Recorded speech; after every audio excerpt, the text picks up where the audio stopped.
all sit at my table, where the drinks are all free. Gather round me, because misery loves company. Come on, gather round me, because misery loves company.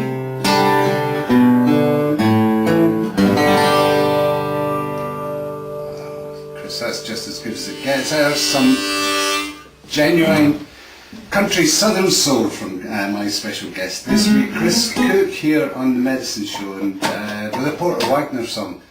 Do you remember all those Porter Wagner television shows? I do. Well, they were reruns when I saw them. Well, they're rerunning them now on UK country, UK rural television now. That was in the 60s and early 70s, I think. I was already I wasn't just born until 72. Yeah. So you must have been steeped in all that stuff, living where you were. Oh yeah. We watched. I mean, but I came up during the time where we still only had 3 channels, Yeah. And Friday and Saturday night you got Hee Haw, Porter Wagner, and and we were watching reruns of Dick Van Dyke, I Love Lucy. That's what was on TV. Yeah, and the opera coming over the radio. Yeah, sure, yeah. Is that what your parents were into, Chris? My mom, she was into country music a lot, and my grandpa was. But my family were into country music more than anything. Yeah. And old country. That's a gospel voice you've got there as well. Were you ever singing in the choir? Did that come to you at any point? No, I was raised churches like that played gospel, country gospel music. Yeah. With honky-tonk pianos, and everybody was bashing an acoustic guitar, and a drummer and a bass player. Yeah. Maybe sometimes a drummer, maybe not a bass player. Whoever wanted to play could get up and we had a lot of music coming up in the church. Yeah. I was always in church, but I never really didn't want to. Didn't want to take part at that time. No. Yeah. No. When did you first strap the guitar on, and who was your major influence? Well, I've never really strapped it on, honestly, but I wear it around my neck from time to time. Careful, it's a family show. I started playing. I got one when I was 10 or 11, 9 maybe, and then I learned a little bit on it, and then it was just hard, so I quit. Not for long though. Maybe I didn't play it. I dabbled on it a little bit until I got about, I guess I was probably, 11 or 12, 13 maybe. I really got involved in it and, wanted to do it. Probably somewhere around 85. Yeah. And during that time we lived way out in the middle of pretty much nothing.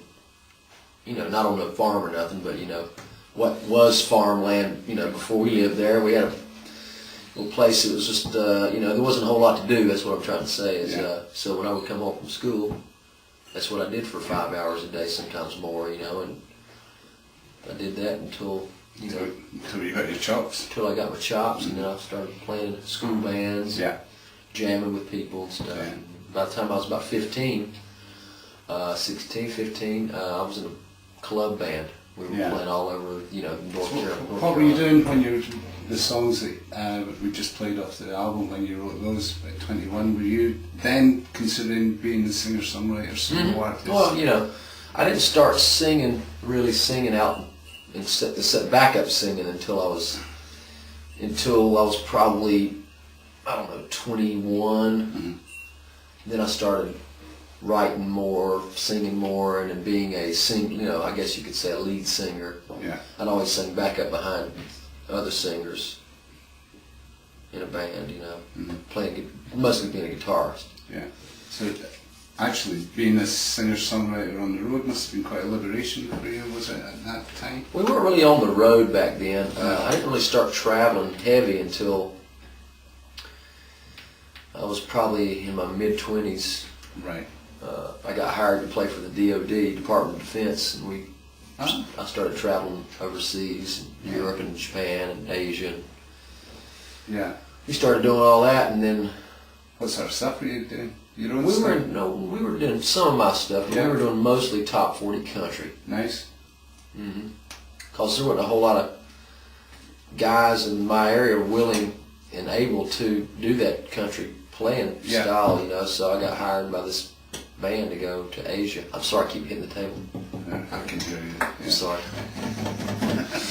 But anyway, anyway, that just kind of give me a traveling Jones. Yeah. I've been traveling ever since. That was about 15 years ago. Just haven't found your way back home again. Just ain't got back home for not for long anyway.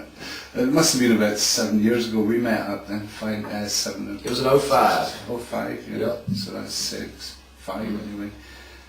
Since then you've been back a couple of times, and it's always great to see you, and a well-kent face around the scene, as they say in these parts. Yeah, man. These days. I've been coming over. I've been coming over sometimes for a couple of years, 2 or 3 years in a row. There, I came over twice a year. Yeah, as I was saying. Once in the spring, once in the fall, and then now it's.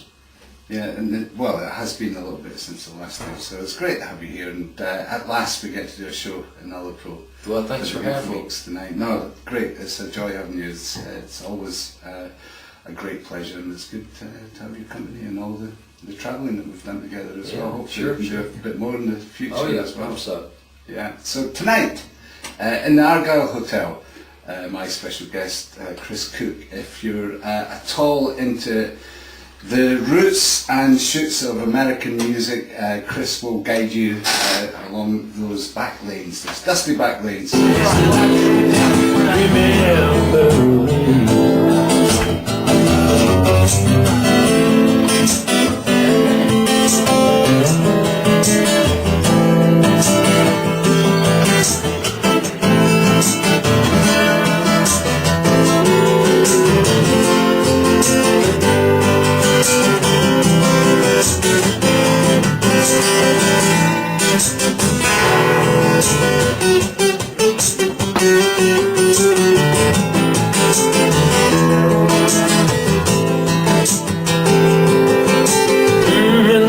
Severe Bullfighters Day.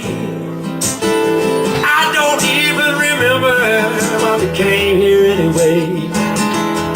Well, my mind drifts off to summer on a hot and crowded beach, but the sky looked like a waterfall to me. And notwithstanding some moon is high, but it ain't no mystery, no.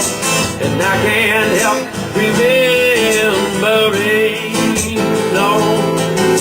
And I can't help remembering.